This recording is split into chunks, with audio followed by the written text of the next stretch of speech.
YaHaWaH keep the city. They wake up in vain. The watchman awakes, but Shalom, shalom. Welcome again to another edition of the Seventh Trumpet, the voice of Yisrael crying out in the wilderness. And I'm your host today, Ezra Abishua ben Ephraim. And my guest on the show today, starting to my right, Elder Zakane Habakkuk ben Levi. Shalom, shalom. Let me, as always, first and foremost, give all honor, glory, and praise unto the God of our fathers, the God of Abraham, the God of Isaac, and the God of Jacob. His Majesty, the King of the universe, YaHaWaH. My name is Prince Ariel Nakim ben Yehuda Yisrael.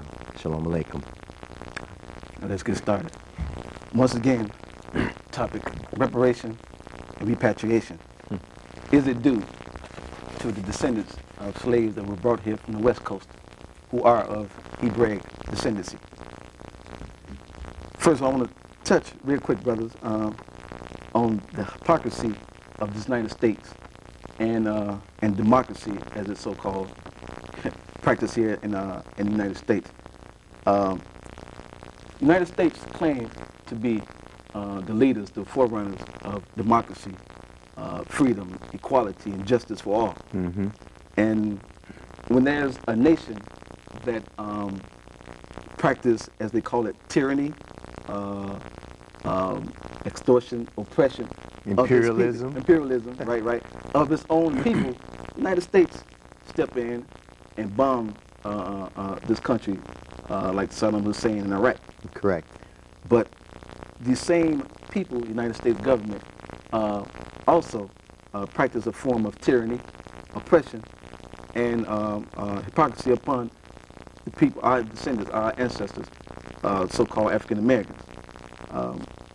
One of you would like to address that, touch that issue real quick, briefly.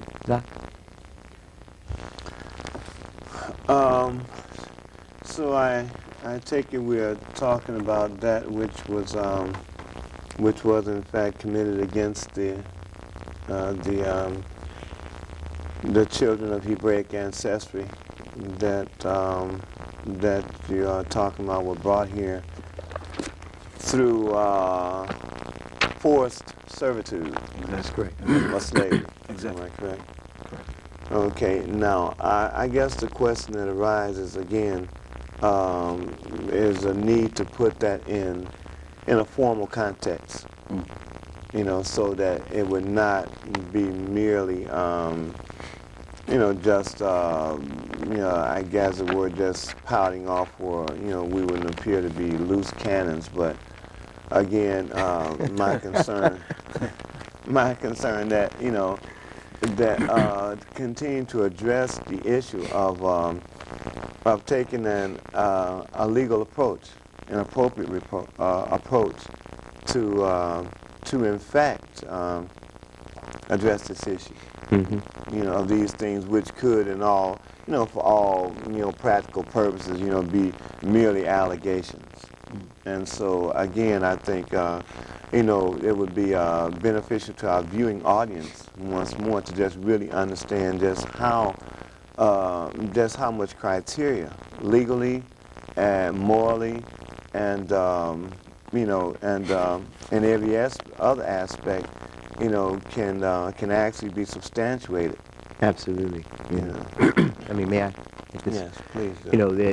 It's an interesting thing that you make the statements in such a way that one would have to take some time to consider the body of evidence prior to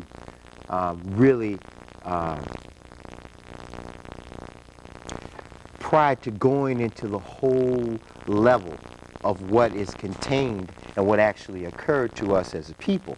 Now, as we're dealing with the issue that you raised about hypocrisy, now in His Majesty's dissertation to the disciples, and conversely speaking to those who were arrayed around him in Matthew chapter 7, he says that, why do you look at the speck in your brother's eye, but you have a mote in your own eye? And so he says, hypocrite, paraphrasing. He says, first take the mote out of your own eye that you can see clear vision, to see clear, to remove the speck in your own brother's eye. Now, judge not, that you be not judged. For whatsoever judgment you render, it will be rendered back unto you. And in closing, he refers to those who made decisions, made statements and judgments in a hypocritical sense, or in an untrue sense, having no substance behind what their words really meant. He called them hypocrites. Now, in order to call the United States government, and we're not focusing our attention on the individual citizenry of this country, especially the innocent of this country who have been victims and caught up in this charade themselves. What we're doing is we're going to enumerate the fact that there's a body of legislated public law that indicates that the government and those who were the founding fathers of this government made statements and things of a nature that gave the appearance, suggested that they were for liberty, justice, and the pursuit of happiness for all. Now, but when you consider, and I want us to do this very, very slow and deliberate at first until our callers come in, because my hope is that we would get some type of response relative to this show, and that's this. The Constitution of the United States was put together in 1787. At the beginning stage, prior to going into its body, what is called sometimes amble, there's a preamble. Now, the preamble says, we the people, in order to form, structure, a more perfect union. Listen to their words. In order to form a more perfect union, establish justice, first thing. Ensure domestic tranquility. That means peace at home, right? Provide for the common defense. Promote the general welfare and secure the blessings. Listen to this word. The blessings of the liberties to ourselves and our posterity. Do ordain and establish this Constitution for the United States of America. Now you come on with it. Excuse me, we got a call online. Already. Shalom Khai. I was studying with you brothers out on the west side at Yeshua Bethel, and I'm just sitting at the house now, and I'm glad to catch you. I wanted to know where you all having classes at now. This Sanaya. Oh, what's up, Thaniel? Shalom alaikum, my brother. How you doing, brother? How you doing? I'm all right, man. Just sitting here, my little family, and I'm just seeing it. I'm just paging my guys, leaving them voice messages, telling them catch 36, because they've been asking about everything. And I'm just, glad to see y'all right now. Just good energy running through my body. That's good. We'll see you again, but wait till after the show, you're going to have more energy run through your body. So you better make sure you got close to the hospital, man. Right. Sit on, brother. Listen, someone really touch real quick. He want to know about the class time and the schedule. You want to do that or you want me to do it? Shalom, Aki. Shalom. Ma Shalom Kim. The actual class time is on Shabbat Yom. That would be Saturday on the Gregorian calendar at approximately 2 o'clock p.m. in the afternoon until 5 p.m. in the afternoon. We are running at a once-a-week interval, and once we have things firmly established, we're going to expand the actual days, and we're going to also expand to a location also on the west side. So conversely, there'll be 2 locations on the south side within the next 7 months, Yah permitting, and there'll be also one west side organizational location for you all to come fellowship. That's good. All right. Thanks for the information. It's good to hear you. All right, Shalom. Take it easy. Shalom, brother. Shalom. Yom Tov. All right, let's continue. Since we're on the subject of hypocrisy and, and the laws of this country, let's touch real quick the Emancipation Proclamation and what's the other one? The Constitution of the United States. Okay, which one you want to deal with first? Let's hit the Emancipation Proclamation first, because allegedly, as we were taught in school, that honest Abe freed our ancestors from slavery, through the writing of this proclamation. Right. But when we dig deep into it and examine and dissect the proclamation, it wasn't the true intent. Right. So, You want to go with Yeah, it? can I touch No, on you it? go ahead and touch Okay, on it. And then okay, when you touch on finish that. touching on, touch it. Because I want to come back over here with some resources that they can go that is right at the fingertips of our people to get this information that we are sitting here discussing, because this stuff is not really hidden away on the shelves. Right. It's just placed in certain areas where we just need to kind of guide our brothers and sisters where to go. Go ahead, Oscar. And that was in 1865, correct? Correct. About the same time, let me elaborate, where the Berlin Conference was happening over there about the same period of time. There was discussion on how could they divide up Africa amongst the European nations. Exactly. To be emancipated is, for example, if I'm, say for instance, we're in a box right now. What Abraham Lincoln did is let us out the box, but we still inside of the room. Right. Meaning it truly isn't free. But what happened when King Solomon, or better known as YaHaWaH, when Ramses II called Emancipation September, his true name, was the legend person to let us go in slavery. By coincidence, when he let us go in slavery, when he died, they made a throne of him. And the throne that they made of September, Ramses II, was he was sitting on the throne in a chair, sitting just like this right here. By coincidence, the president, Abe Lincoln, was sitting on the same throne in the same particular manner as Ramses II. Now, does this ring a bell in our ears of who we really are as a people, or is this a big misguided lie that's going along? You see what I'm saying? You see what I'm saying? When you mention that, you make me think very clearly upon the 28th chapter of the book of Deuteronomy, Devarim. And it says very clearly in there that Yah will bring you into a land that you do not know, nor your fathers knew, and there you shall serve other gods day and night, gods of wood and even gods of stone. And then he says that in this land, he said, that he would set them in, that this land would be a very far distance from Israel. Now I'm paraphrasing. And he says that this nation's language you would not understand, but it would have a fierce countenance, that it would not respect the young nor the old. Now, I send this nation against you as swift as the eagle flieth, a nation's language whom you shall not understand. Now, we know that when we were brought here to these shores, we did not speak English. And the phrase that was used to identify the oppressor was the word masa. Not master, but masa. And masa is a Hebrew word.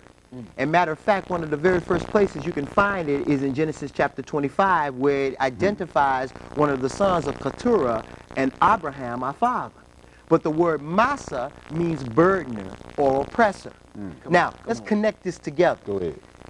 If you look at the scriptures in verse 68 of the 28th chapter, it says, and Yah will bring you back into Egypt, in ships, by a way that I said you would never see it again. And there, Egypt, you be sold unto your enemies, as male and female, you be sold unto your enemies. You be sold unto your enemies. There you go. The key word is sold unto your enemies as male and female slaves, and no one shall buy you. Now, ancient Israel, and bear me record here, Kohen, never went into ancient Israel never went into ancient Egypt in ships. We were only 60 miles, 3 days journey, 20 days each from the Promised Land. And the Suez Canal, which was put together in 1869, was not built there at that time. So ancient Egypt walked into ancient Israel walked into ancient Egypt, and then upon the Exodus, ancient Israel got up and they walked across the Red Sea. They didn't get in a paddle boat and go. They didn't get in a speed boat and go, and they definitely didn't fly. You see what I'm saying? They walked across. Now, the Almighty is very clear. He says, I will bring you back into Egypt in ships. By way, I said you would never see it again. There you be sold unto your enemies as male and female slaves. Now, the word Egypt here is not literal Egypt. The word Egypt here represents what Egypt stood for to our ancient ancestors, and that was bondage, captivity. The book of Exodus refers to as the iron furnace. So we'd be brought back down into Egypt, into captivity. Now you say, how does America resemble Egypt? Well, ancient Egypt had pyramids. America has pyramids. There are pyramids on the eastern coast of this country. There are pyramids right now in Las Vegas, Nevada. There's a pyramid in Memphis. I think I got a pyramid in my pocket. You bring the pyramid in your pocket. I want to see that Talk pocket. about pyramids. Let me see. Now, when you bring that pyramid, throw that There you pyramid go. out there, Yeah, because here's that's that pyramid right the there. pyramid god. Right. You hear what I'm saying? Now, if you look on the back of that $1 bill, and I'm going to do this as briefly as possible, Go ahead. but take into consideration the obelisks that are here. You've got obelisks from Alexandria, Egypt, that are sitting right in New York City's Central Park. Exactly. You've got obelisks that were brought here from ancient Egypt. Not to mention that if we look beyond the front part of our hand, the back of it, Right. and move to another level, that in ancient Egypt, it had all of its pagan theology, God worship.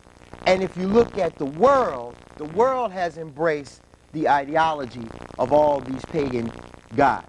Now, you've got in Rome, you've got an obelisk there that was once in Egypt. It stands in St. Peter's Square. You go into Paris, you've got an obelisk that was in Egypt. Now, someone said, well, they just stole them. Well, first of all, they had no right to steal them. Second of all, if you understand how the Most High God works, that prophecy is not only dual, but it's triplicate. When you look at Israel being in a land that they did not know, and no one knew about America because it was called the New World. And then secondly, that as you said about Lincoln sitting on a throne, that's an exact replica of Ramesses II tomb that is in ancient Egypt. So what are we saying here? We're saying that the things that were there literally in ancient Egypt are in the backdrop in a modern day America, which has the spirit and the symbols of Egypt in it. We got another call. Well, you should Call stop me online. sooner. Right. Stop Call me. online. Yes, Netanyahu? Kane, Shalom. Yeah, Shalom, brother. This is Yehuda. About Shalom, Khan. brother? How you doing? Aniko Beseda. Excellent. Thank you All for right. asking. Yeah, my question was, I wanted to ask you, what was the purpose for Yah allowing the Israelites to go into captivity in ancient Egypt? All right. Is that it? Yes. Okay. In the book of Genesis, chapter 15:13, the scripture says, know of a surety, Abraham, that your seed shall be a stranger in a land that is not theirs, and they shall serve that stranger 400 years. Now, most Israelites that are very clear on Bible prophecy are very much aware that Israel's captivity in ancient Egypt was not approximately 400 years. It was, in fact, 350 years. Why? Because Yosef, was in fact the governor and viceroy of Egypt at that time. And he ruled that land for 80 years. And subsequently, he dies at 110 years old. So, if you take the 430-year sojourn of the children of Israel, which is mentioned in Exodus chapter 12, I believe it's verse 37 through 40, and you subtract the 80 years that Joseph was in power, because we were not slaves at that time, then you come up with a numerical figure of approximately 350 years, which is exactly 50 years shy of that biblical prophecy. You could continue in that verse where it says, and that nation that they serve I will judge, and afterwards they shall come out with great substance. But you will go and rest with your fathers and return to this land. And in the fourth generation, we were going to be brought up out. Now that fourth generation is inclusive of the generations of Abram, and then Moses' father Amram, and into Moses, and subsequently the generation after Moses was the generation that fulfilled the latter portion of that prophecy. But the purpose of Israel going into Egypt at that time dealt specifically with Joseph being sold into captivity by his brethren. You remember the story where they were jealous at him and they sold him to the Ishmaelites for 20 pieces of silver. And then the Midianites came along, and the caravan of Midianites and the Ishmaelites took him down into Egypt. It was just the beginning of foresight, a insight to what Israel itself would experience in a latter-day captivity that would be something that our actual ancestors themselves at present and in our past, since we've been here in America, have suffered under. Okay, is that it, caller? I think he hung up. All right. So let's, I think we have another call online. Caller? No. All right, well, let's continue. I guess not. Yeah, go ahead. All right. Okay, since we're still on the Emancipation Proclamation, as the brother just touched, just to interject something real quick, the whole intent behind the Emancipation Proclamation, as we dissected this document, the intent was not to free our ancestors from slavery. The whole intent was to bring the rebellious nation that broke away from the Union back into the Union. So what Lincoln did was issue this edict, which is called the Proclamation, that any states that rebelled against the nation or the Union who had slaves, the slaves would be free in that rebellious state, to bring them back into the Union. So once again, this just goes to point out the hypocrisy of the laws of this country. And we're going to touch one more, the Constitution. And I know you have something. Before we go to the Constitution, I want to... Go ahead, Elder. Go ahead. Yeah, I mean, I guess what I was just trying to understand again for legal precedent. So, I mean... I'm sorry, excuse me, I think we have a caller. You better hold your question. You write it down. Legal precedent. Write it down. Caller, what's your question, caller? Okay, it's a good show. All right, me studying a little bit of more science, they tell me that during the Amalgamation Proclamation, which is a book that you can check out, it's like the sacred,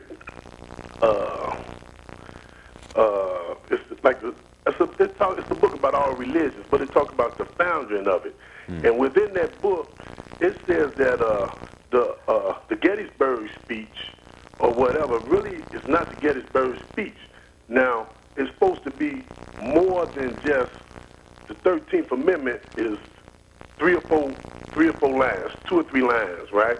But it's supposed to be additional sections that we didn't truly come in line with when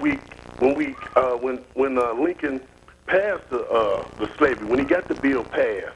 It was some more additional rules that we supposed to have got in line with, and Frederick Douglass was supposed to be the one to implement the registration out so that we can come within line with everything that was laid down within the 13th Amendment. And a part of that was claiming our free name and nationality. Can you comment on that if you know anything about it? Now all eyes have fallen upon me. Let's deal with that. Well, I want to do a couple of things if you allow me. And caller, you still on the line, right? Did we lose him? If you get a chance, call back, brother, because there's something I wanted to ask you. But let's deal with the Emancipation Proclamation. Emancipation Proclamation was put together out of some framework and writing that Mr. Lincoln put together in September. I believe it was the 22nd of September. It was. 1862. 62, right? And what he did was, he set in motion, as you said, that those slave states, you got a call. No, those slave states, that were holding slaves that had left the Union were deemed not only treasoners, but were to have all of their slaves, horses, and goods revoked and then repossessed. Now, I use both words. Let me explain why I say they're going to revoke it. Number one, that is to nullify the power and the authority that those states had when they were a part of the Union. To revoke it is to nullify any power and authority they would have under the jurisprudence of the United States Constitution. Number two, to repossess is to take back something that belongs to someone that really has a higher governing power or authority over it, or someone that is indebted to something owes. Now, the government, Mr. Lincoln, took this back. He took back their horses, he took back their property, he took back their land, he confiscated, and he also took back the slaves, which was, in words, an indication that they were still considered property and not really human beings with the right of self-determination. Even though he wasn't writing this legislation to the northern states, he was doing it to the southern states. And the other thing we want to consider, that he gave them approximately 100 days, because this was not going to and did not take effect in September 1862. It was to take place January the 1st, 1863, which was approximately 100 days later. Okay? Interesting. Now, what was going to happen by executive proclamation? And an executive proclamation is only an announcement. And an announcement is that he is going to free the slaves that were in the South. You got somebody else calling. Come on, let's take the call. No, go ahead. Go and take the call, because I want to go someplace with this. Caller, what's your question? Yes, I would like to know, this is Mr. Holland. I would like to know, why is it that they talk about the dinosaurs? Is there anything in the Bible about dinosaurs came before man, living on the earth, like they always be talking about, the scientists? Is it possible? Can you answer that for me?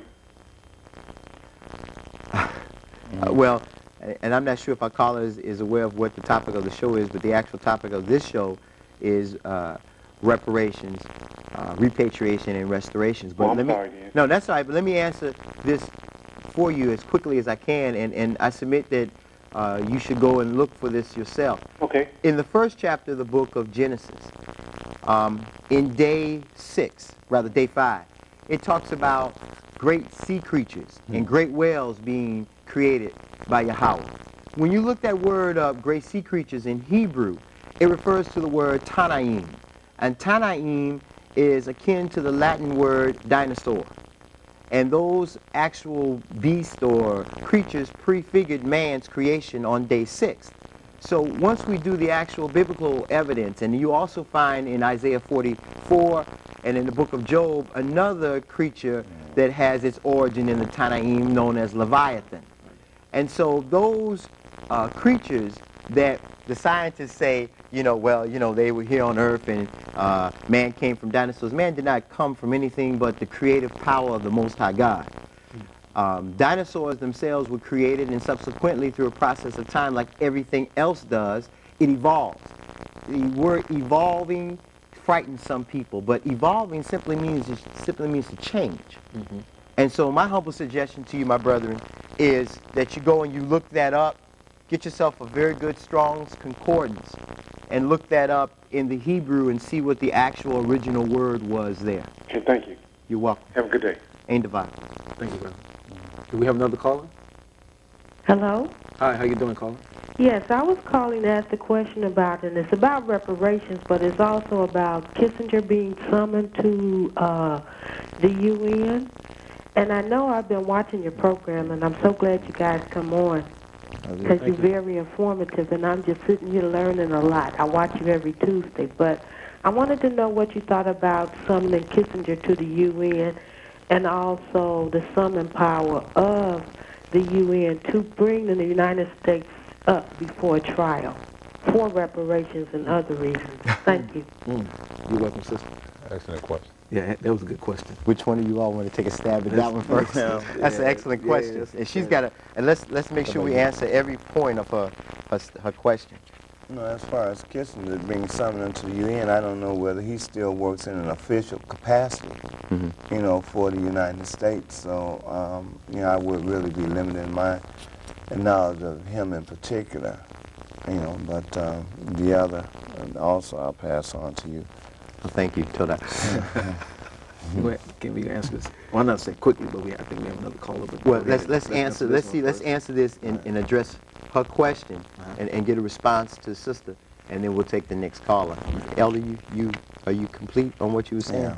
Yeah. Anyone else? All right, well, first of all, we have to put into proper focus that Mr. Kissinger himself worked very, very closely with the United States government and Secretary of State, not considering, at which we could at a different show in time, his Jewish background and Jewish connections or European Judaism connections.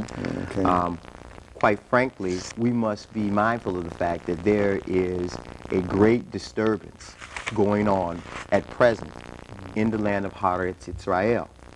And that according to Bible prophecy, and I'm speaking of the 12th chapter of the book of Zechariah, where it says, I will make Jerusalem a cup of trembling to all the nations who would in fact surround it or attempt to heave it up and out of the way. And as we watch the events unfold over there, it is not just by coinky-dink or happen chance that Mr. Kissinger has been summoned to the UN. But months ago, they had summoned him. They had summoned previous spokespersons that were secretaries of states and others to the UN because the UN has been asked to come in and take control over the holy sites. Now, they have in fact asked the United States government to send troops to the Temple Mount. Now, it's an indirect relativity to what's going on here, but a spiritual relativity to absolutely what's going on here. I mean a direct spiritual relativity to what's going on here. The United States has been placed in a very difficult position. And that difficult position is, at present, she is no longer a member of the UN Human Rights Commission. Therefore, she cannot speak, nor address, and much more importantly, veto any type of legislation that will come up before the UN as it pertains to human rights. It is very interesting that it has come up at this time where African Americans of Hebraic ancestry are beginning to have discussions and push towards some type of vehicle for reparations. And so my hopes is that we will begin to organize ourselves and continue dialogue as a people, and much more than talk, but begin to do some things. To begin to organize ourselves and read up as much possible, especially the scriptures. Study thyself, to show thyself rather, approved unto Yah. A workman need not be ashamed who rightly divide the word of truth. But in doing that, we have to make ourselves abreast of all the other information that is out there in the world to tie this in with this biblical composite that is going on, because what is happening is we are seeing the actual beating drops of our actual liberation and deliverance out of this land as a people. So we will come up at the World Court and the UN as the topic of their discussion. Okay. Caller? I think we have another caller. Caller? Hello? How you doing, caller? Hello? Hello? Hello, you on air? Hello. Yes, I'd like to ask a question, but the question I have is, I don't have time to dwell on today's topic, but I'd like to know where can I go and counsel with these brothers or commune with them again at another time? Okay. And I can barely hear you. Can you hear me now? Yes, Okay, the actual address, how's it? Is that better for you? that is better. All right. The actual address is 7139 South Ashland Avenue. Is that right? Yes, it is. And we're probably close to you, huh? Well, I grew up in that neighborhood. I've been out of town for 10 years, but I was enlightened to this knowledge back in 1972. All right. And I've been doing a lot of broad research and stuff. And like you were talking about, spreading your research over the course of other histories and tying them into the biblical composite as well. Absolutely. Is there a specific time or? Yes, sir. It's 2 o'clock in the afternoon on Yom Shabbat, which would be, again, the Gregorian month, or Gregorian day, rather, Saturday. Right. From 2 p.m. to 5 p.m. Okay. And you are welcome. Okay. On the Shabbat. Okay. Excellent. Thank you very much. Thank you. Thank you, brother. Have a pleasant day. Do we have another caller? Hi, how you doing? How you doing, sister? I have a comment. First, I would like to commend you on your knowledge and your research and your study. But I just had a comment as far as about the reparations. I just feel that it's very dangerous to get caught up into trying to get compensated for the things that we went through. It's over with, it's done with. We're in a new time, And I feel like what's more dangerous is getting caught up in these temporal things when the Messiah truly, I believe, is on his way back. The signs and times are showing. And I just feel that just as a people of God, that we really need to focus on eternity and heavenly things that need to be done here on earth, as far as making sure that everyone does know the true Messiah and does know the prophecies and revelations that's being fulfilled right before our very eyes. Okay. Thank you, sister, for that comment. Who want to touch that? I don't know. I touch it. Go ahead. I touch it too. I mean, I touch it. Let me I don't want touch to touch him. I mean, I don't want to be the first one to touch him all the time. I don't have a problem with that, but Go ahead, you know, I want to disperse this across the table evenly. And she made a very good point. I think we need to add some clarity to what she's saying. Right. I understand exactly what she's saying. In the book of Isaiah, it says, without money, I will redeem you. Y'all talking about getting bought out, or, you know, money will not redeem us as a people. But as a people, first and foremost, we are a nation. What we don't want to do is push being a Hebrew as a religion. Absolutely. Because the word religion comes from means to tie up, to redo it again. Religion comes from the Latin word legio, which means to bind. Come on. Religion, it binds you up in the mindset of black and white. The scriptures of the year 2000, because the only thing that's constant is change. And y'all change not according to his laws and commandments. Right. As a people, we need to look for being a nation. And being a nation, you have hospitals, you have doctors, you have lawyers, you have these. You have bankers. You have bankers. Right. Our focus is not, we understand what scripture is. Money is not going to redeem us. Our acts, our faith, and by doing the law through faith eyes, we will be redeemed. Right. But once we are redeemed, what will we do? Will we go back to our ancient Israelites, brothers and sisters, and murmur in the wilderness for 40 years to ask if we want to go back to Egypt? This is a work. In scripture, Leviticus chapter 26, it says, Shir Yahshua, once you return, right.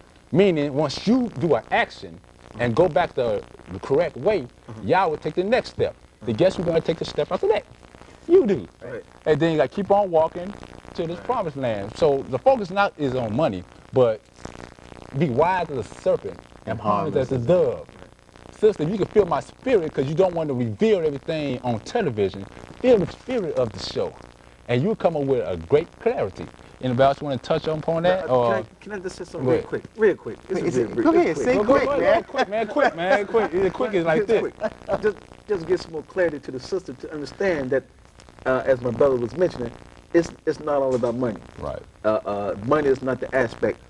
When the topic or the issue of reparation is presented before the world court, and we come before the world court, and we're going to present to the world the creator of the heaven and earth, his true name, who he is. Absolutely. The Messiah, and who we are as a people. So the bowels, rather, and the belly of this beast for quite so long, or rather for a very long time, that we don't even know in our natural and spiritual mind who we actually are. So to begin this dialogue with these nations of the earth, and not just one nation, the United States, we will bring out, as Moshe and Aharon did, the same pattern that they did. See, others have emailed us and said that we're plumb out our mind and everything. See, 7 years ago, you told me I was plumb out of my mind when I was saying it a certain way. And so I've learned that you can't please all of the people all of the time, nor some of the people some of the time. But I know what is important, and that's pleasing YaHaWaH all of the time. And this is what's written in his word, and we're coming from a vantage point of his word. So, Elder, you have something, and I want to touch this thing about what she said, getting caught up for the reparations end. Yeah, first of all, like, and I can feel the sister spirit, you know, and I'm sure just like the masses of our people that were brought into the captivity of these shores, she's dealing with a messianic or perspective of the return of the the Christ, the Messiah, as it is voiced continuously on the first day, on Sunday. And what she has to understand too, that we're dealing with what is known as a mystery, the mystery of the kingdom of Elohim or of God. And there's always been there have always been some occurrences that have prefigured the actual events that have been foretold in the Bible prophecies. Now, it was asked in the book of Acts, I think it's Acts chapter 1 and verse 6. Come on with it. Acts 1 and 6, the question was posed unto the Messiah. At what time will you again restore the kingdom unto Yisrael?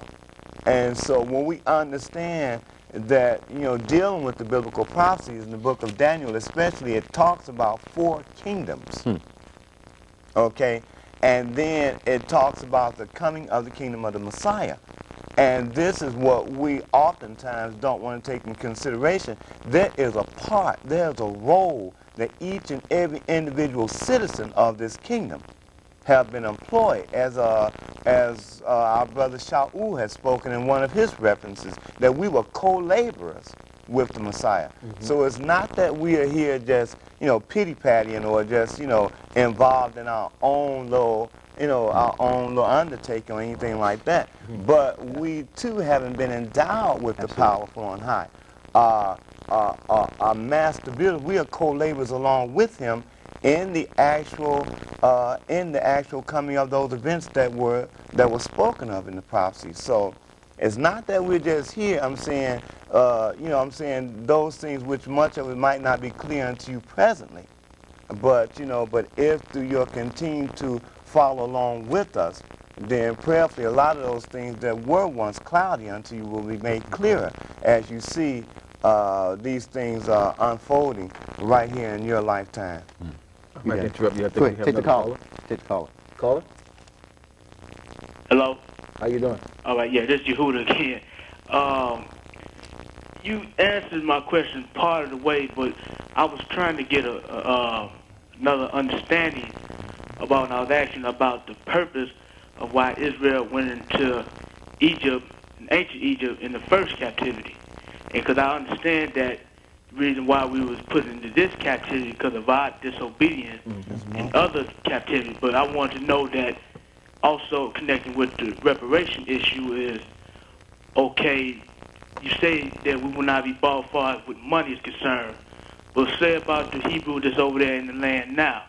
Can that be like some form of reparations? They back in the homeland and fulfilling somewhat of the prophecy that's in the word? Is that in somewhat some type of reparation that Yah bestowed on our people, or what? Well, let me deal with the first part of what you said, because it's a reappearance and a restatement of an earlier question that you asked.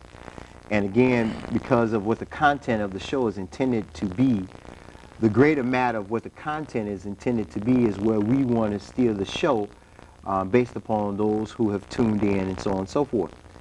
But when you look at the fact that Israel, whenever it went into captivity, had committed some form of sin against the Most High, either it was Shabbat breaking or some form of idolatry. And the captivity of 70 years in Babylon was based upon Shabbat breaking and idolatry. The previous one, or the one prior to that, with the Assyrians in 721, 722 BC, Shalmaneser, Sennacherib, Tiglath-Pileser, and all those other heathens of the Assyrian persuasion were involved in the deportation of the northern tribes into that region of Asia.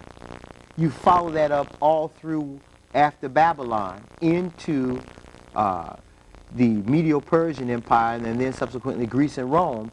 You have a continuous, circle or cycle rather of captivities. And once Israel gets out of this captivity from Babylon, and they return under Yahuwah and others, Israel is never fully restored. There's never a real kingdom. There's never really been a real kingdom. Even when His Majesty was on the earth 2,000 years ago, it was never a real kingdom. Therefore, you have that question that the disciples asked, at this time will you restore the kingdom to Israel? Now, in reference to the first captivity, it was not a deportation out of the land. They freely, the 11 brethren, walked down into Egypt to what? To purchase corn.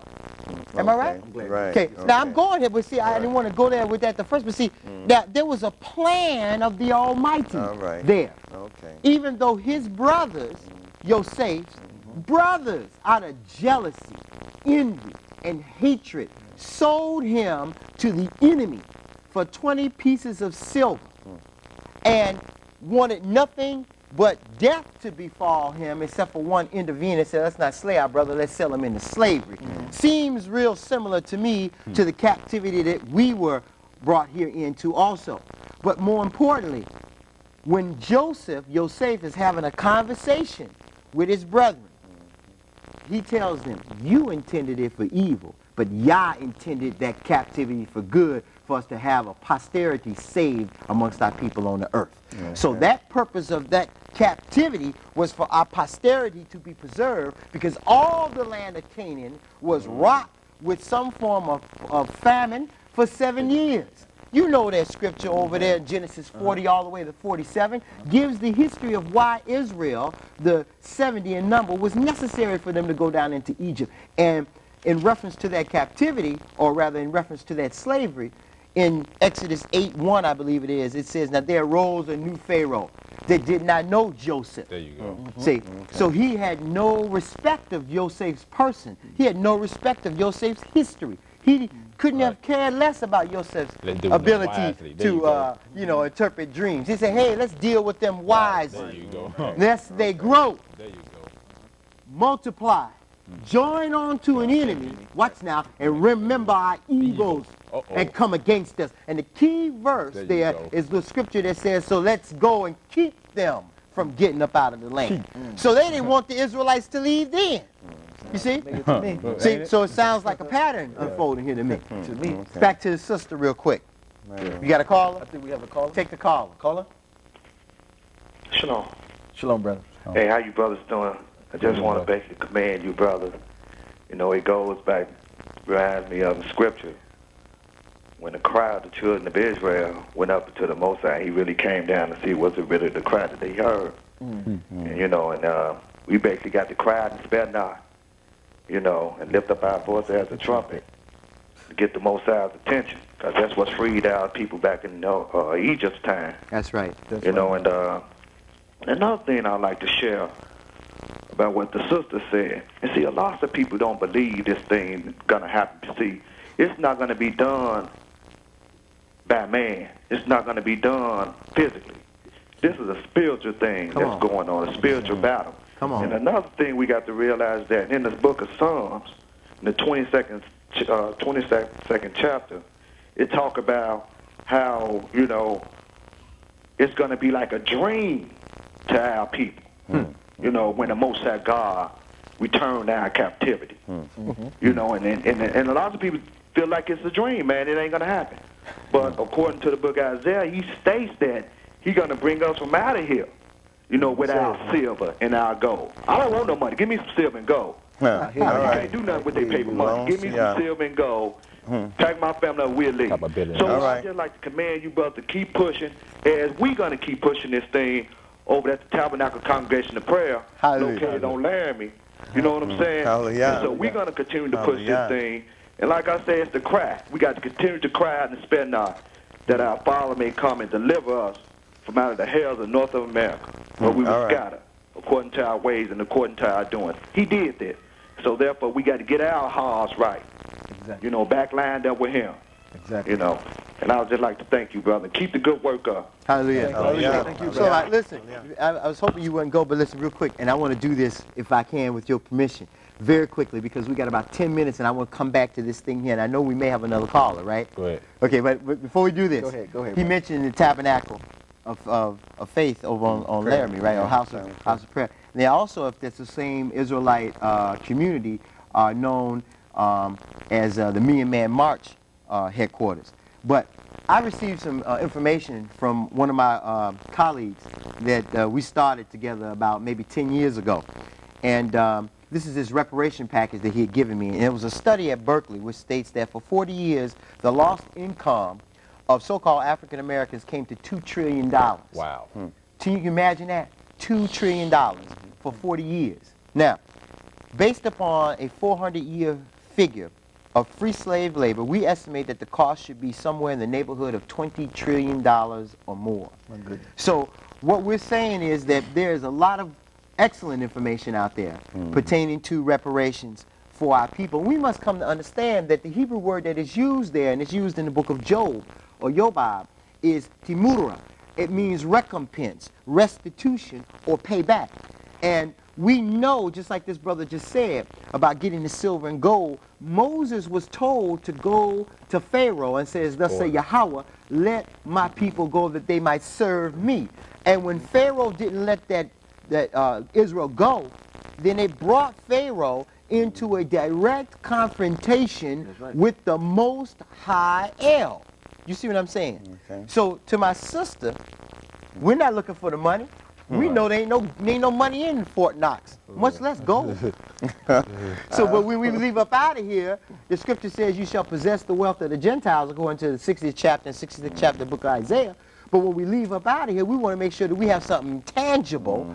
You know we've sold ourselves for not yet we shall be redeemed without money. We're not talking about redemption of the human soul. That's talking about the soul there in Isaiah 52. You Israelites need to get that scripture correct. When it talks about buying back, Abba has already bought our souls with the blood of Yahshua HaMashiach, as the scripture says, a lamb slain from the foundation of the universe. But when we're talking about recompense, we're talking about there's land that's owed to us that was promised to us in Genesis 15:13. There is riches. There is milk and honey. It says the glory of all the lands of the earth. You do not think for a moment that we're talking about staying here. We're talking about making an exodus up out of here. And according to what's written in Jeremiah 16:10, it says, I set forth my hand and regather Israel in Isaiah 11 like I did the first time, a second time. And Jeremiah 16 says, like I did in the days of Egypt. There you go. Exactly. I think we have another caller. Come on, caller. Yes, sir. How you doing? I have like a three-part question regarding reparations. Bring it on, man. I was wondering if why do reparations is mentioned and then all of a sudden it's no longer you hear anything about it, and what can we do as your listening viewers do to put pressure on this wicked government that we are under? And my second question is land a part of the part of reparations? Third question is if land is part of reparations, will this become like a Palestine and Israel type of situation that they have over in the Far East? Are you going to stay on the line with us? Yes, sir. And you want to take the first part of it? About restoration. Right. The first part that anyone can do at the viewing audience is start a day-to-day changing of oneself. A change of oneself will come with a mindset different from the world, meaning you are trying to live by the biblical principles. I'm sorry, brother. Excuse me. I'm right. To try to live by the biblical principles to make yourself a better person on an individual level. Now, if y'all want to expand that, I went from individual, and the caller, I think you're asking, what can you do once you get yourself together? How could you help out your other brothers and sisters to come together as a nation? That's correct. All right. Okay. What we first must do as a people is apply the law of return. In Leviticus chapter 26, verse 40 through 45, the Creator clearly tells Israel what it must do if it is to be the recipient of its blessings, meaning the blessings that were promised to Abraham, our father. And the Most High says, if you return unto me, I will return unto you.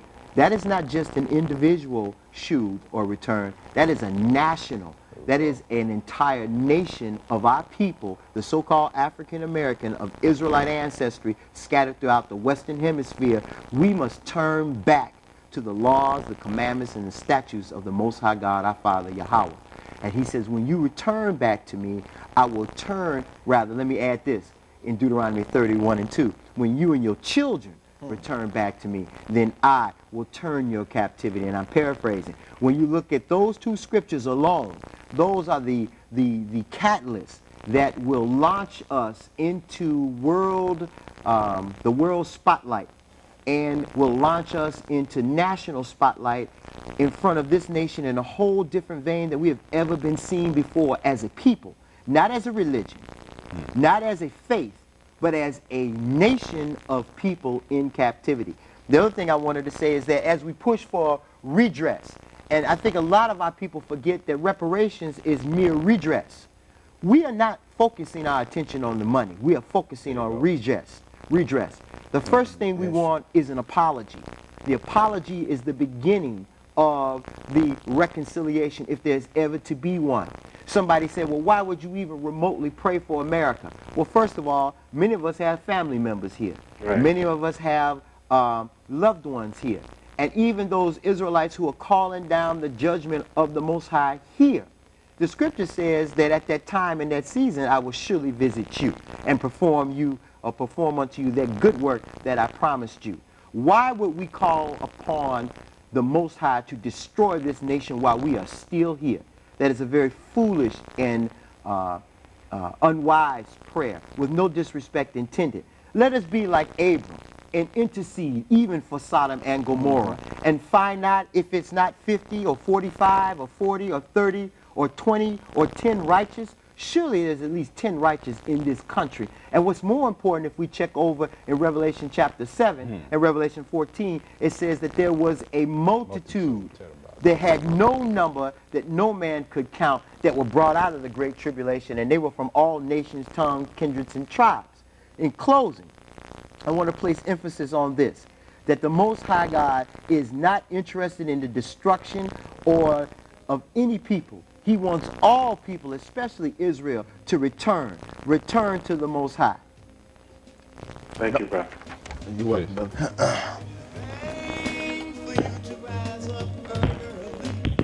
How everybody doing? I didn't mean to take all that. No. I had no idea what time we was up against, man. Wow. That's so short a time. Man, short time. That went by. What we just need to do next time, we do live and just take the questions.